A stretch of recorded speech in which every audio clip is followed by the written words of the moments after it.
January 27th, 2025 meeting of the Board of Directors of Clackamas Fire District at 5:01 p.m. At Clackamas Fire District, we're always here for you. We value our people who we serve. Our focus is establishing teams, trust, empowerment, accountability, mindset, and service. If you're attending in person, please sign at the door, sheet next to the door. Regular session is called to order per ORS 192.610 to ORS 192.690. Per ORS 192.650, this meeting is being recorded. The recording of this meeting will be placed at Clackamas Fire District website. Please stand and face the flag for the pledge of allegiance. I pledge allegiance to the flag of the United States of America, to the republic for which it stands, one nation, under God, indivisible, with liberty and justice for all. Thank you.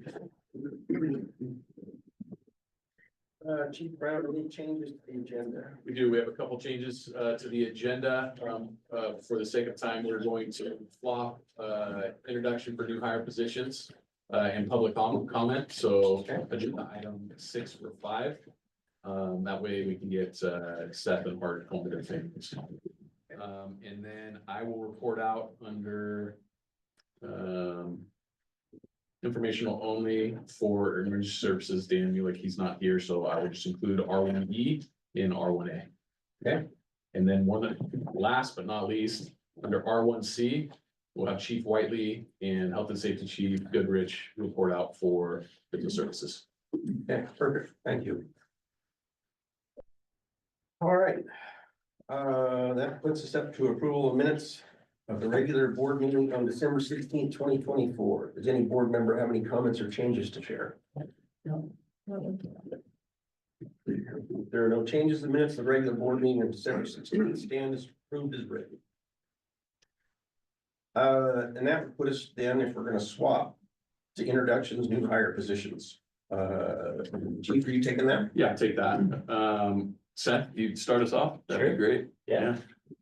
Thanks for the opportunity to meet the board today. Some of you I had the opportunity to meet, and for those of you that I haven't, my name is Seth Maroka. New hire recently for facilities maintenance tech. I come with a background of 20 years of building construction and maintenance. The past 7 years, I've focused on commercial maintenance. I come from City of Oregon City, where I spent the past 5 years maintaining all of the city's facilities there. So pleasure to meet everyone. Thank you for your time. Thanks, Seth. Yeah, I appreciate you. Yeah. Welcome. Hart, you're up. Right. What's going on, everyone? My name is Hart Williams. I'm coming from Salem Health, where for the last 7 years, I have ran their fitness and wellness department. I'm also an adjunct professor at Chemeketa, where I teach a blend between social determinants of health and wellness. I hold a bachelor's and a master's in exercise science and a doctorate in public health education, and have 9 certifications under my belt. Looking forward to getting to know you all, getting to meet you all, potentially even doing an assessment on you all. But most importantly, I'm just super excited to, show you what I can do and how I can contribute to this organization. So thank you so much. Thanks, Hart. Welcome. Appreciate it. So if it's okay with the board, if we can excuse Seth and Hart, if they are welcome to stay, but you're good to get home with your families. Yeah, appreciate it. Thanks so much. Thank you. Appreciate you. Thank you. Okay, that puts us up to public comment. And we have 2. First up is Carl Koenig. And as always, we have 3 minutes for each person. Let me get the timer out. Did you say 3 hours? I have my timer ready now. Okay, I wanna try and beat my own time here. So if you will. Mr. President, and board members. For the record, Carl Koenig. I'm a resident of the fire district and a unique individual at tonight's meeting, being one of 5 people in this meeting who were here approximately 20 years ago when we went to arbitration last time. And that is on the forefront, at least from a discussion standpoint. And I wanted to share with you some perspective. Is that this is so much different than it was 20 some years ago. So those people here are then Captain Searing, board member Wall, executive manager, then training chief Shelby Martin, and George. So as we and myself, obviously, as we think about things. That perspective, I'm just sharing a reminder of that. Things were different then than they are now. Fire District 1 employees, some of the best paid on the West Coast. Now, not so much. They're a little bit behind. They're asking to be made up in time. We were working reduced work week. And we lost 4-person staffing. Obviously, we're completely inverse of that. We're finally at 4-person staffing and finishing off that. We're making strides to make service better, not only for the public, but for the firefighters. And then really about relationship and maintaining not only a professional, but remember, in Oregon, we only have an opportunity to talk about wages, hours, and working conditions in between contracts. Because we're, by law, have the ability to sit and negotiate our deals. And that's what we're doing right now. We just haven't been able to come to it. And I think for us, us being a citizen, someone who's already done this, I'm a union leader at the state level now. And I'm urging you to come to terms with the firefighters. Because these meetings are not full of people complaining about service.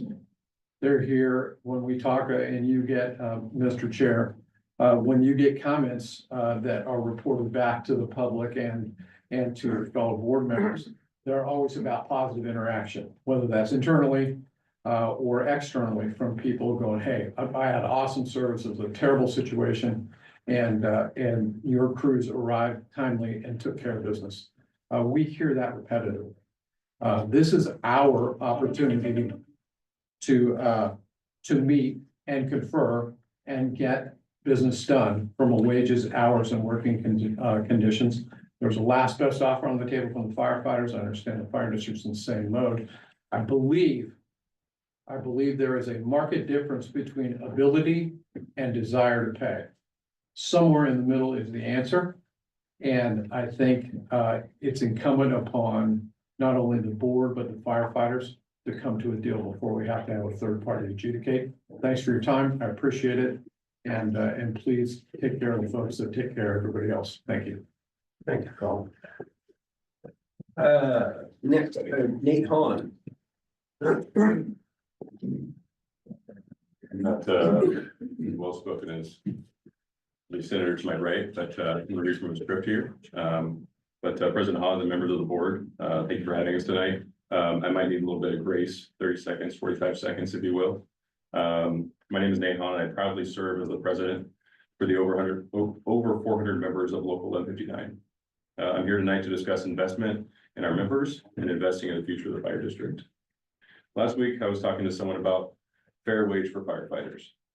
I heard the comparison between an average wage earner in Oregon City and our members. They said that we are currently making more than the average wage earner in Oregon City. I thought this was a unique perspective. We don't typically hear comparison between firefighters, waiters, cashiers, hairstylists, although these positions are valued in our lives. We don't use these positions as comparable for firefighters. Currently, we have a member going through cancer treatment for occupational cancer. He's here tonight. We have a member off for light duty long-term shoulder injury. He's also here tonight. We've seen our partners at Gresham Fire sustained tragedy over the last few years with near misses and 2 line of duty deaths. We have a member of our own off on PTSI that's gone through 2 live-in facilities to help overcome his traumatic injuries. This year, we had a 5-year member in his mid-20s get a bladder tumor removed. The doctor said he had never seen that in 25 years in a 25-year-old before. This is just a small sample of what we've seen in the last few years. Waiters, cashiers, and hairstylists are not called at immense notice to respond to life-threatening situations where their lives are put on the line to save another. We do not and cannot compare ourselves to the average wage earner in Oregon City or any other community. We are firefighters and have a unique set of responsibilities. It's tough to put a value to the services we provide. We compare ourselves to agencies around us and the purpose for which we perform our job duties. Our administration holds us to a high standard, as do we. I've worked for Clackamas Fire for 16 years, and I'm loyal through and through the Clackamas Fire and In-N-Out Burger, as you know, very loyal to In-N-Out Burger. Saying that, we both leave Clackamas Fire. The board members sitting here, I know you all are loyal to Clackamas Fire, as the members in this room are. We love this place. Overall, I believe our administration has been progressive in restructuring our fire district for the good of the future and health of our organization. We've seen professional development come forward as a priority. Our wildland division has been prioritized, operational response enhancements, and personnel. We've seen a growing number of positions in our staff with new members in finance, wellness, admin staff, and facilities. We've seen new positions with our community resilience officer, and most recently with the posting of a communications and marketing officer. These are all good things and provide value to the growth of Clackamas Fire. What we have not seen, and why I'm speaking tonight, is the investment and priority to provide a wage that meets the expectation for which we are held, and one that is comparable and represents our value in the work that we do every day. In closing, the district has pursued numerous initiatives, but the men and women who stand on the front lines protecting our community have been overlooked. It is imperative that this board recognize the need to invest in our members, the very individuals who ensure the safety and well-being of our citizens. We ask this board to make our members a top priority. Offering competitive and equitable wages is not just about fairness. It directly impacts morale, strengthens recruitment efforts, and secures the future of our fire district. We urge you to take the opportunity to prioritize those who protect our community. Thank you very much. Steve. Okay, let's see, the switch to item 7, presentation operations Santa Division Chief Doug Whiteley. Perfect, thank you. I assumed that's why everybody was here, was for that presentation, but maybe. Okay. All right, so recap of Off Santa from this year, 2024, very similar to previous years. But always kind of nice to wrap it up in the end and talk about the successes and opportunities moving forward. So during the event, we had 5 of our large community parades that went throughout the fire district. Obviously, since we're not collecting on those and there's somewhat different routes, we're starting to see those grow again. This is probably year 3 of coming bringing those parades back. And we're starting to see them grow. If anybody who's rode along in any of those, you definitely recognize it. We're starting to see more people out. All that is to drive the community to our drop-off events to provide food and toys. I'll get to those numbers here shortly, but we did see a significant uptick this year from previous years. Throughout the community, we had other places helping collect as well, which that's kind of helped set us over the top. A good example would be Willamette View Manor. We've partnered with them for several years now. They do a lot of collecting. Pacific Seafood, the Town Center, Glorious Restaurant, a few variety ones that really work hard to try to bring stuff in. And it makes it easy if they just collect them there. We can partner and grab them from them moving forward. And then on the backside, obviously, we're not doing our own warehouse anymore. We found such efficiency with groups that do this year round that we partnered with. The primary one is Clackamas Service Center. They have a warehouse. It's been great. They love the relationship we have, their ability to kind of expand their holiday giving. We also partner with the Amen Group. Their focus is current and former military families in need. And then also the newest one in Sandy is the Sandy Kiwanis. They're very active and they kind of run a similar program to what we used to do for Off Santa. And then organizational participation. We always have command and general staff members there. Fire crews are great for the parades and stuff by the drop off. They really do make a difference. People love seeing them there. And then above all, our volunteer group, they are really what make this happen. If it wasn't for that group, we would not be successful. We'd have to be finding and begging people to show up and help out. There's always fully signed up and they always did such a good job at that. So moving on to the totals, oopsies. There we go. So, this year, 42 barrels of food, which is just about 9,000 pounds. If you compare that to last year, that's about 12 barrels more than we had last year. And then almost 6,000 toys, and that's about 1,500 more toys than we got last year. So it was great to see it grow. Hopefully those numbers will continue into the future, but I think the success has been with the changes over a few years ago being consistent now, so people are starting to know what to expect with the parades, the drop-off events. So we're hoping to stay strong with that and move into 2025 planning. Happy to answer any questions. You may have any questions or comments for Doug? Thank you. I do. Go ahead, Thomas. Are we at a saturating point maximum handling situations, or can we afford to grow more? The program, The program in the sense receiving the food and toys. I think to a certain degree, there may be, we'll talk to Chief Dieters about this a little bit. There's maybe an opportunity for a few more community partners out there.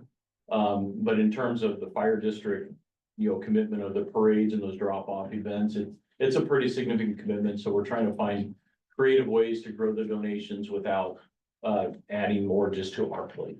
Yeah, that's why I was asking, without adding more Yeah, to the district staff and volunteers, but can we afford to collaborate with other Yeah. agencies? yeah, and we've talked a little bit about that, whether it's a city hall or a partner with the police department or something like that, and finding some key drop-off locations that maybe is a little more attractive to people to drop it off during the week rather than just go to a Saturday event. So yeah, we are looking into that a little bit. Yeah. Thank you, Doug. Thank you. Thanks, Chris. Yo, Chris. Just one small thing before we move on to B1. Did we approve the minutes?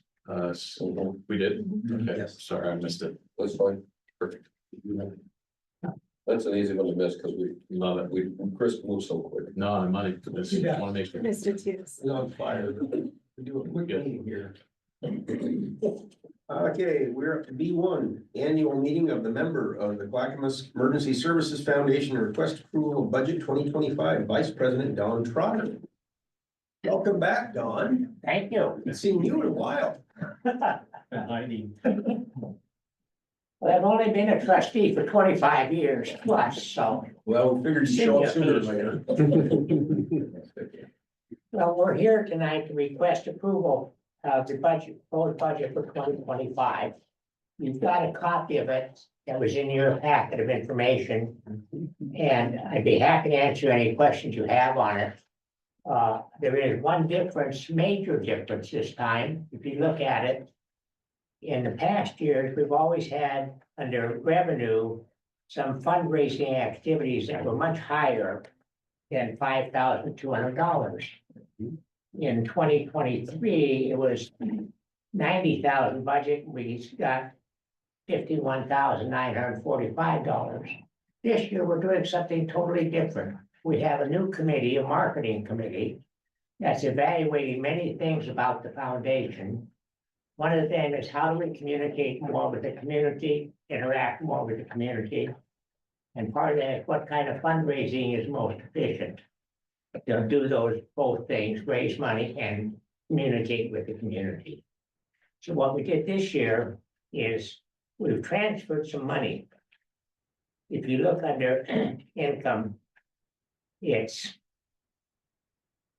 the last item under revenue. Fund transfer, $35,000.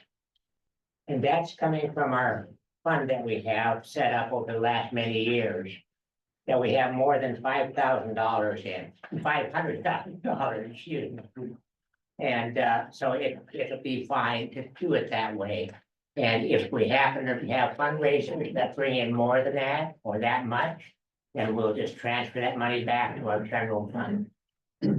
So I'd be happy to answer any questions you have about the budget overall. That $35,000, Yes. is that on the principal or is it the interest rate or? No, we where that have, money- right now, we have a Merrill Lynch account of $532, $248.37. And that's coming from that principal. So it's coming out of the principal. Yes, Is that going to be ongoing? That is what it's going to be? Are you planning on this for this year, just only this year? yes. Thank you. That's why I say we have the marketing committee that's looking at up to all kind of fundraising. There's a possibility we could still have a dinner auction this year, but we're not sure yet if that's the best way to go. Thank you, Don. Marilyn? Okay, so Don, there's a, $20,000 in interest income, which is up 30%. I'm sorry, say again. You're showing a significant anticipated increase in the interest income from this budget of 15,000 to 20,000. So how is it that you're gonna generate that much extra? Well, that's because in 2024, at the dinner auction, we had over $200,000 donated. And that's in that fund now. And then on the expenditure side, there's amounts for the website. Is that a continuing cost? I thought when they explained it last year that was sort of, the $2,500 was sort of a one-time only thing, but this is now $2,800 again, not a whole lot in your whole budget, but I just was curious. It's for ongoing changes to the website, It's okay. keeping it current and update and information on it. And then I think that Director Searing last year asked for a P&L statement or profit and loss statement to accompany the budget. Do we? Balance sheet. Balance sheet, thank you. Yeah. And did we get one? Do you have one? A I balance sheet? never heard that request. Okay. All right, that's all I have, thank you. Jay? Just a kind of an update of the last year. I missed the last meeting. I wasn't able to go to the last meeting, but after the benefit auction in 2023, there was a $110,000 gift given to the foundation. Several months later into 2024, I don't remember the exact date, like third quarter sometime, I believe, that same group thought the foundation was doing such a great job, they gave another 110,000. So that's where that 120 or 220,000 came, basically from the same family. That's where it came from. Which was great for the foundation because they were able to take a step back and take a look and see everything that they're doing and if that's the right thing to do for the community, which was great. The new marketing plan came up, kind of a internal restructuring on priorities. So that was a good thing. So that's kind of where some of that money came from. It wasn't from, any broad spectrum giving. It was two families that it came from, but it was good. Kept the foundation solid moving forward. Do I hear a motion for the board to approve the Clackamas Emergency Services Foundation's 2025 budget? I move to approve the budget as proposed. Second. I have a motion from Thomas and a second from Jay. Shelby, could you call the roll, please? Jay, Yes. Chris, Yes. Thomas, Yes. Marilyn. Yes. Jim. Yes. Motion carries. Perfect. Thank you, Don. Thank you, Thank Don. you all. Keep it up. Thank you. You do the same. Thank you, yeah, you do the same. Keep it Okay. up. Okay, that puts us to OB1, Board Committee Liaison Reports, Civil Service Commission Director Hawes, so that would be me. I was hoping Steve could backstop. Civil Service, they talked about new hires, promotions, off probation, and the retirements, that they all do all the time. Also had a discussion about expired commissioner terms and where those were. They extended the BC list. And Jim Dilly announced that he is going to retire. After 51 years, he would, and the board will have to see if we can pull this off. He technically is done now, but he can reapply and he would like to serve until June because it would make an even 51 years with the fire service. And I told him we either have to find a candidate to replace him now, or we gotta replace him then. And 51 years seems like it ought to be worth something. So I encouraged him to reapply. And finish out his 51 years, because I think that's kind of amazing. And they have a new chair for the first time in a while. Jeff Davis took on the role as new chair because Jim is going to be traveling quite a bit. He has a granddaughter who's doing tournaments, volleyball all over the world. So he's following her all over creation. That's about it for the civil service because I can't pester Dieters for any more details. Executive committee, President Hahn, Director Cross. That one, meeting was basically about CERT. The community emergency response team is kind of trying to figure out where the best home for them to be is. It doesn't seem like Clackamas Fire is a good, what they need to do and what we need somebody to do isn't a real good fit. So we're kind of looking to see how that would best work to keep them as a valuable resource for the community and useful as best as possible. So more to follow on that. Interagency committee, Director Joseph, Director Searing, which one he wants to play with that one? I don't remember having any meeting between the last meeting and today. Yeah, we had no meetings with Gladstone, although Shelby, as you all know, has been working with us to try to get a work session scheduled. So it sounds like we're gonna have a work session in March, correct? With the city council. Interagency meeting scheduled for. Yeah, but we had no interagency committee meetings since our last meeting, but we do have this big meeting coming up.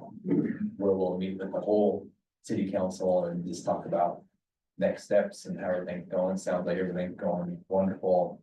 The city may wanna look at a referral and start talking about that. Are you good, just because Luke's back there, Luke, are you and Mindy now the new interagency reps for Correct. Gladstone? Okay. Yeah, we're looking forward to that meeting at the end of February. February and then planning for that work session in March. Perfect. Yeah, perfect. And then with Sandy, Director Oz and I met with the Sandy Interagency Committee on January 16th. Went very well. Things are going very well in Sandy. The Sandy board is happy.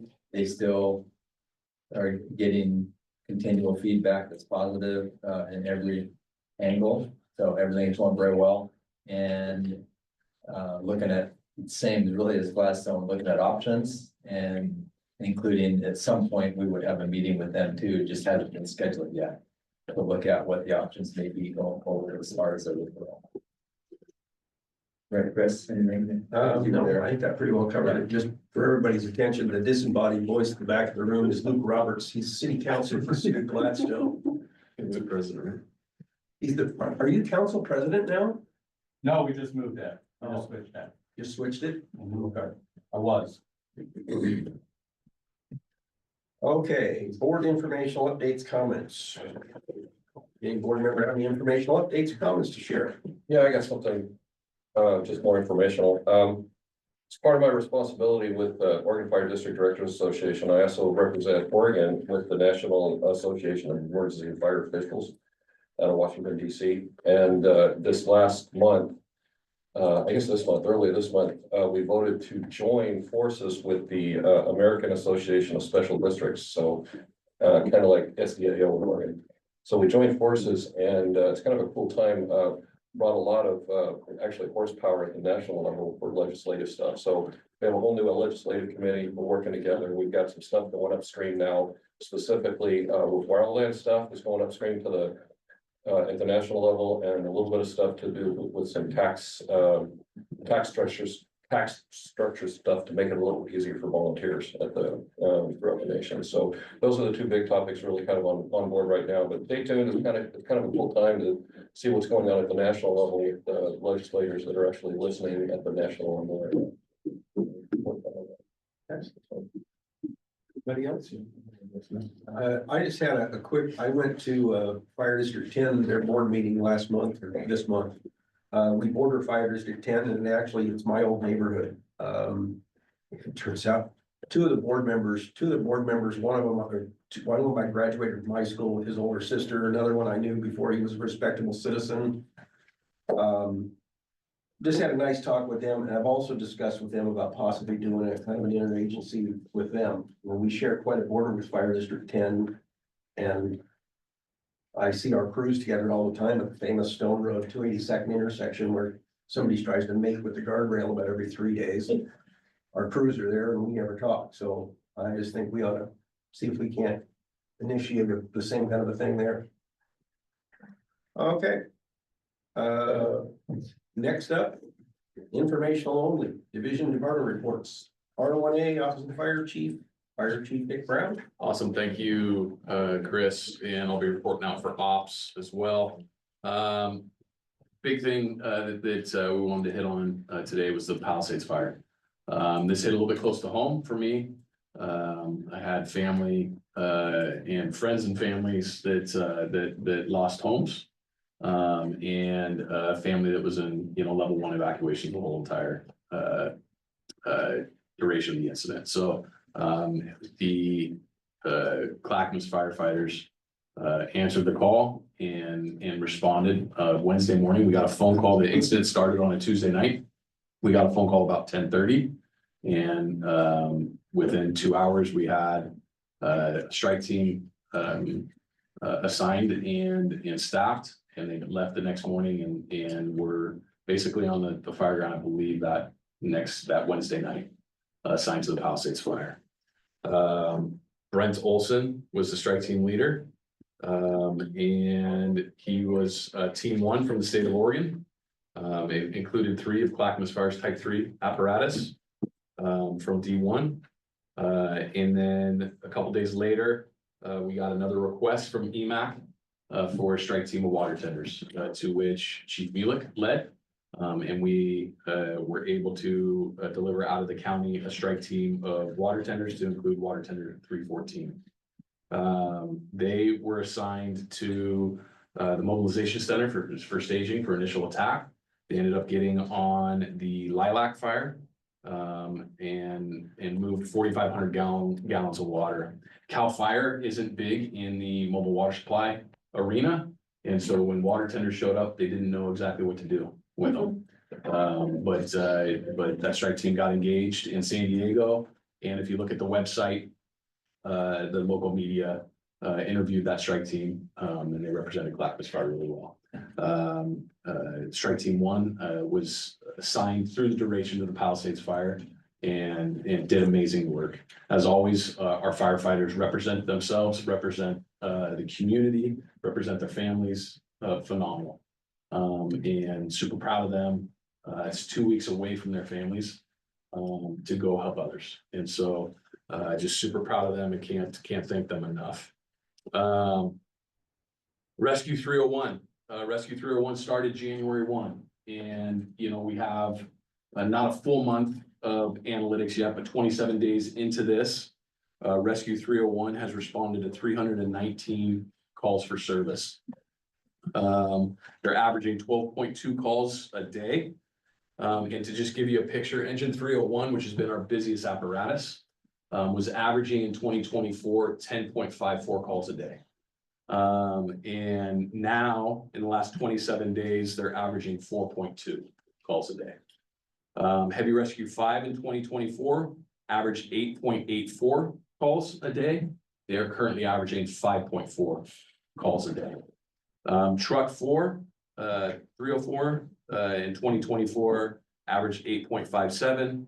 They're currently sitting right around 6.75. We're capturing a little bit of that area with the rescue, not as much as Dark Horse projected. So we're looking into that, but as it sits right now, it's really doing a pretty big impact for Station 5's area as well as Station 1's. So how many calls is the rescue having? 12.2 a day. So we're down 119. And what's the top? You guys have had 16? Is that 18 is the top they've had in a shift. So yeah, it's a busy apparatus. That's starting to get more along the lines of what Gresham runs. Gresham's fire engines run right around there. So yeah, it's doing as intended, and the crews are kicking butt with that. Title III funds, Chief Olson from the wildland side, they applied for a Title III grant for fuel mitigation, and they received that grant. And it's gonna be managed by the partnership coordinator Brentwood Reed in the wildfire program.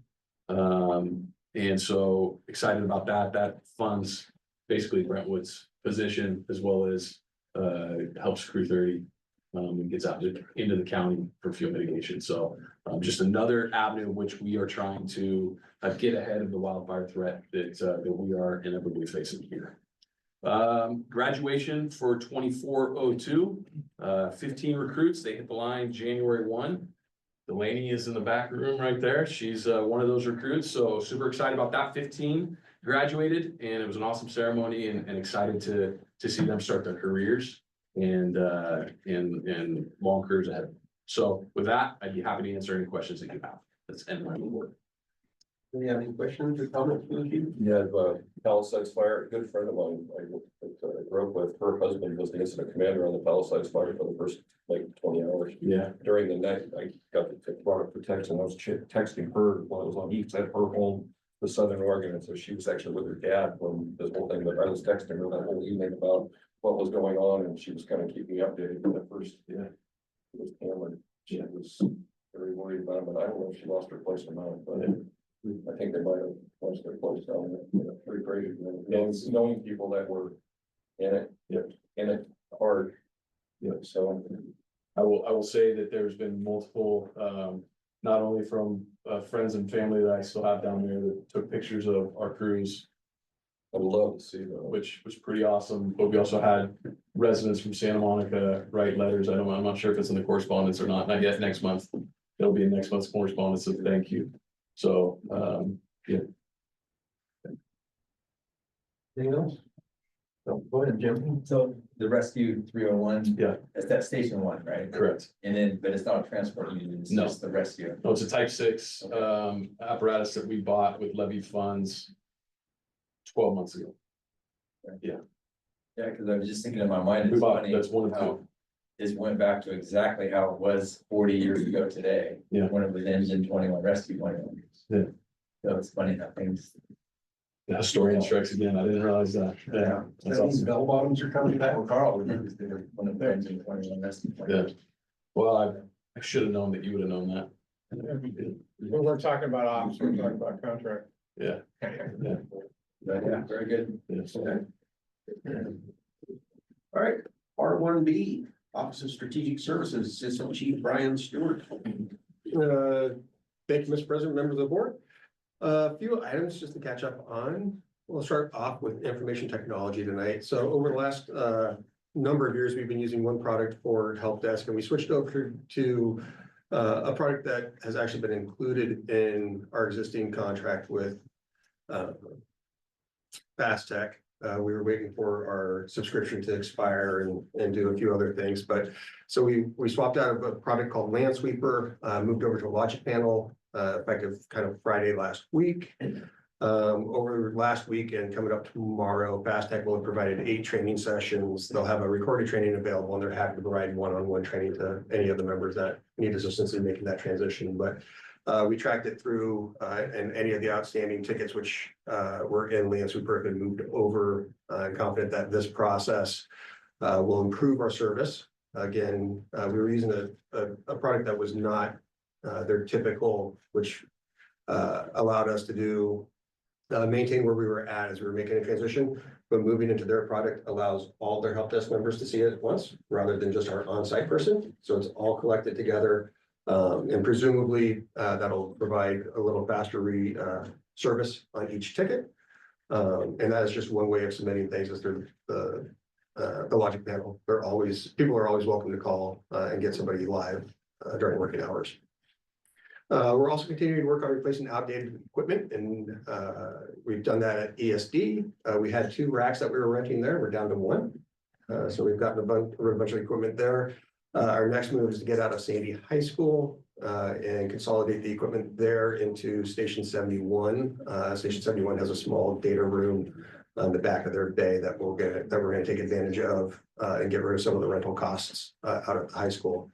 So coming up in February or March, you can expect to see a business item for some of the surplusing of those items. For facilities, I've been fortunate to work with some really talented individuals over the last few years. And really excited about Seth joining the team. However, this month, we transitioned facilities from strategic services to financial services. So Mark will have more for you. But we've got an amazing team who cares a lot about the facilities and the work they do, which is fantastic.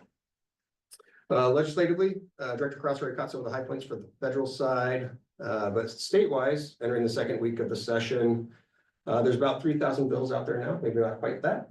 We'll still see some more drop this as we go through.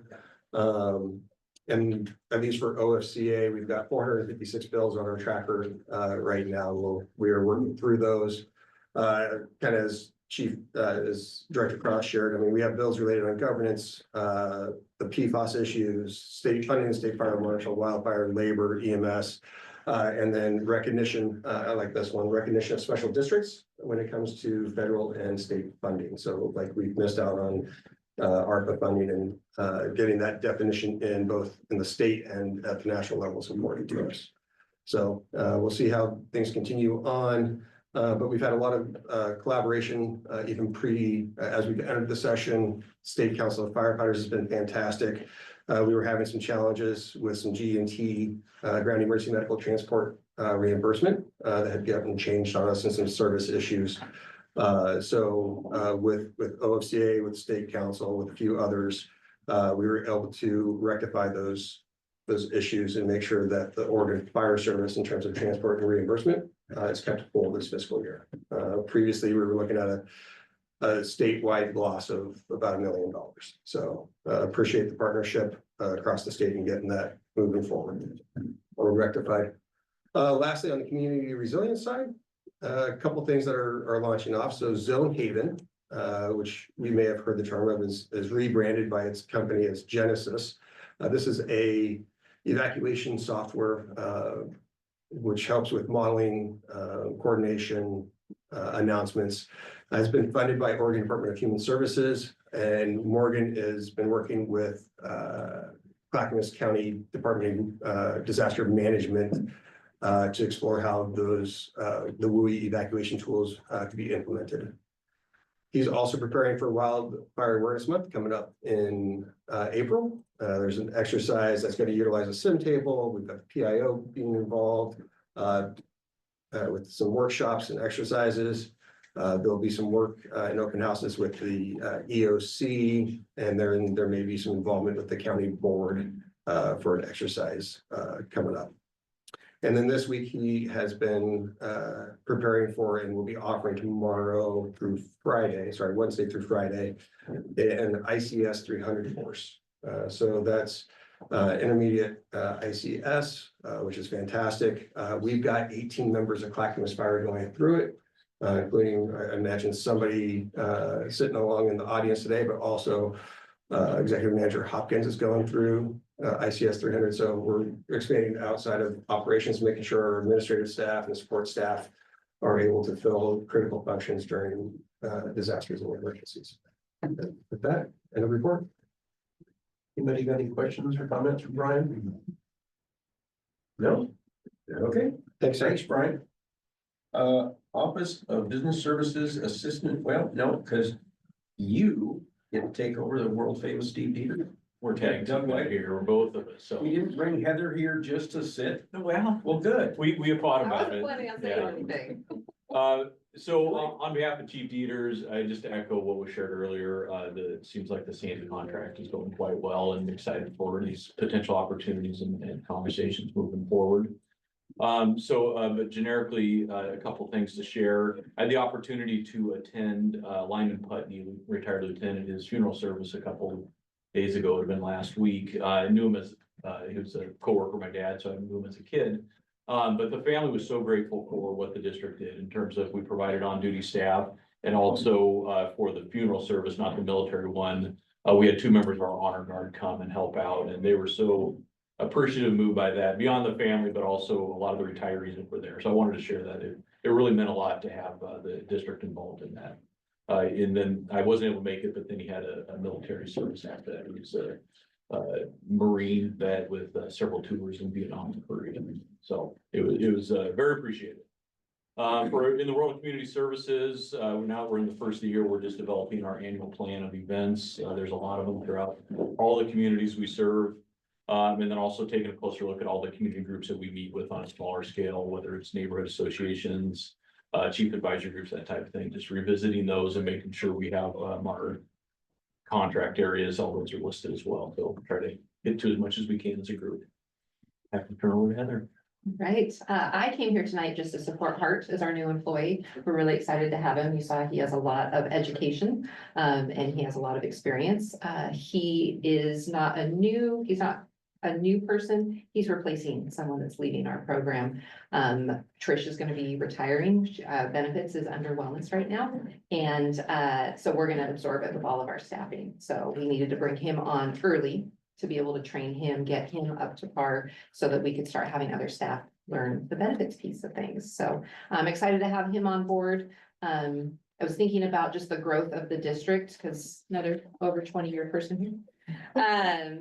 So yeah, when I started, there was 116 firefighters and 9 fire stations, and you can see how much we've grown. I've been here 26 and a half years. Alicia's been here 17 years, and now we have another truly wellness person. So we're just really excited for that opportunity. On the safety side, local President Hahn talked about the occupational cancers. So we are getting ready to do some radon testing in our fire stations, budget for that this year, and just finishing up some OSHA compliance because everybody loves OSHA and it's the end of the calendar year at the beginning of the new one. And then for benefits, we are actually looking at going out for RFP for our health benefits, our third-party administrator. We've been with them over 8 years now, and so it's time to make sure we're getting the best bang for our buck. So that's all I've got for you tonight, unless you have any questions. Heather, what will be his role? Hart? So he and Alicia will be very similar. So he will be kind of overseeing the scheduling and all of the occupational health testing. We all do the testing, but that'll kind of be his role. He has volunteered to go to phlebotomy training. I know you're all excited to have a brand new person poking you. But the pressure has been on Corinne to be the only person that draws blood. So we're excited for that. He will do fitness testing. He has done a lot at Salem Hospital with one-on-ones with people for behavior change. So I always called Alicia and I a jack of all trades. He is as well. So we're super excited to have him as part of the team. We have enough of a team now. We can kind of see where people's strengths and weaknesses, not weaknesses, but just where their strengths are and put the right people in the right situations. So it will grow as he's here. Thank you. I really look forward every month to getting the wellness flyer or report that comes in and read it. And on the exercise of the month section, it's most of the time are you kidding me? When you look at it, but the last one you had, my husband had surgery in 23 and he is still recovering. And the dead bug exercise is the only thing that has given him pain relief. So painful. Excellent. Well, I will let Alicia know. She prepares that. So excellent. He said, dead bug, I said, that's what you look like when you do it. What can I say? Yeah, it works. Thank you, Mary. Anything else? Thank you. Oh, okay. Office of Financial Services Chief Financial Officer Mark Whitaker. Piece of advice, Mark. When he told you were getting transferred and you were going to get the facility stuff, I have advice for you. Don't ever play poker. You'll be penniless in 3 hands. Somebody will take your lunch money and send you out of no pants. Oh. That's it. Okay, reports, yeah. Yeah, I don't gamble. First, as usual, financial report is included in your packet, starting on page 11. You may not have noticed, perhaps you did, but there are a couple changes or enhancements to the finance report this month. The first is on page 12. You know, with the creation of the health benefits fund a few months ago, the way we were reporting our medical claims costs has changed a little bit. So I'm really just kind of giving a year-to-date update on the health benefits fund. So as you can see in that chart there, you know, we've received contributions, employer contributions and employee contributions, our healthcare reimbursements of just about 3.8 million for the year to date. and our expenses, have been about 3.5 million. Which is not exactly what I'd like to see at this point of the year. Typically, you would have claims, spike closer to the end of the year. So really at this time of year, I'd like to see, contributions or reimbursements be quite a bit higher than what we experienced in claims. There's a few reasons for that. The biggest one being is we did have a lag of claims, from that cyber issue of, last year. So we had some claims that were filled late. And so that's part of it. But again, I would hate to see in the first year the health benefits fund, it run at a deficit, but that's certainly a possibility here. I guess, that's one of the reasons we seeded it with over $2 million as reserves. But we'll be watching that as we go forward in the year. The second change is on page 14 of the packet. So typically I only provide the kind of year-to-date budget breakdown for the general fund. This month and going forward, it'll include the capital replacement fund, our other major fund, and hopefully next month I'll add in the grants fund as well.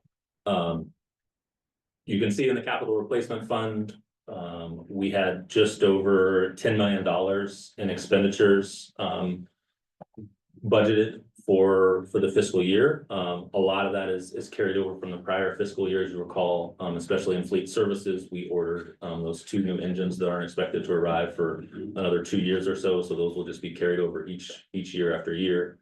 We've sent in or will send in 2 engines for refurbishment this year. So that's also included in the fleet line.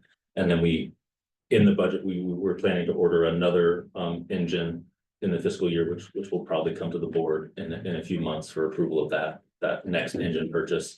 The other big line on them in the capital replacement fund, of course, is facilities at about 4.5 million. We've only spent roughly 500,000 of that so far. A lot of that is roof replacements, HVAC replacements, and some minor remodels. But the big expenses are still coming. So we have an RFP out for the remodel at Station 12 to prepare that for the levy opening in July, and then a remodel or some improvements to the training center and the training warehouse that we're using the urban renewal funds that were transferred from the town center to the industrial area of just about 1.3 million. So that RFP, we're supposed to get the bids back this week. And then hopefully we'll be coming to the board at the February meeting to get approval for those construction contracts to move those 2 projects forward. And I think that's pretty much it for my report tonight. We also, I'm meeting with Michael Wong tomorrow to hopefully finalize some budget planning. So I'd like to get a couple dates out to you guys in the next week or so to plan some of the budget committee hearings and things like that for May, so we can get that process started. But I think that's it, unless there are any questions on my report. Questions, Mark? No? Okay, thanks, Mark. Yeah, we already did emergency services, so we are up to professional firefighters, Clackamas County, Local 1159, Vice President Andrew Gordian. Please all join me. Do we have Andrew there somewhere? There he is. I am online. Yep. Good evening, Mr. President and members of the board. I just have a couple things this evening. So first, several of our members attended a recent educational conference in Salem. During the event, we received valuable updates on state level activities, developments from other locals, and legislative updates. Additionally, members participated in a variety of educational classes, and overall, it was a great networking opportunity. I also want to acknowledge the recent and future departures of 2 of our members, Casey Koenig and Denny Dahlgren from the Fire Marshal's Office, who have chosen to pursue opportunities with other fire agencies. Both Casey and Denny have been with the district for more than 10 years. And while it's a big loss for us, we are happy for them and wish them nothing but success. So do you guys have any questions? Any questions for Andrew? No. No, sounds good. Thanks, Andrew. Thank you, guys. Have a good night. Okay, R1G Volunteer Association Report, Volunteer President Joe Johansson. Good evening, President Oz and ladies and gentlemen of the board. Briefly, December, Brushing 7-4 was called to service 11 times. And we were able to staff the station 25 out of 30 nights. And my apologies, Chief Brown and Director Searing, that I didn't get notification out to you earlier than I did for the January quarterly meeting. January sneaks up on us pretty quick, so I'll get you scheduled up for the second quarter. We went through and received the donation from the district for operational funds. And then we have the next round of volunteer academy that should be completed in February 19th, which includes 8 suppression balls and 2 support volunteers. And then follow up, I was able to distribute our last 10-year plus belt buckles for the years of service, which was for Pat Archer, which is celebrating 30 years this year. And then handing out the districts or the volunteer associations first coins. So that's all I have at this time. You have any questions? Anybody have any questions for Joe?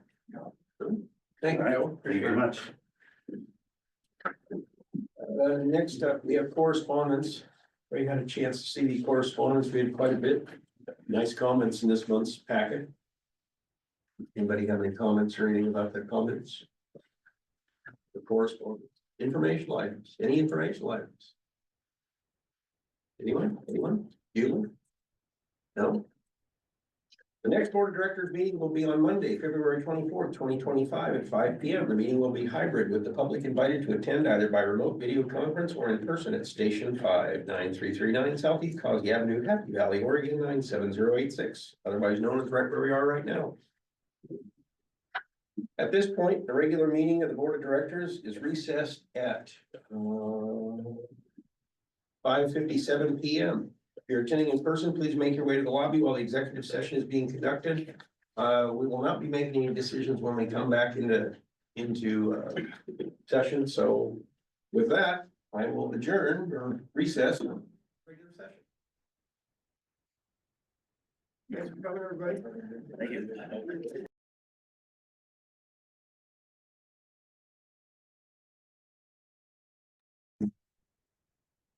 The board of directors meeting will now reconvene at 6:43 p.m. In the executive session, no decisions or actions were made.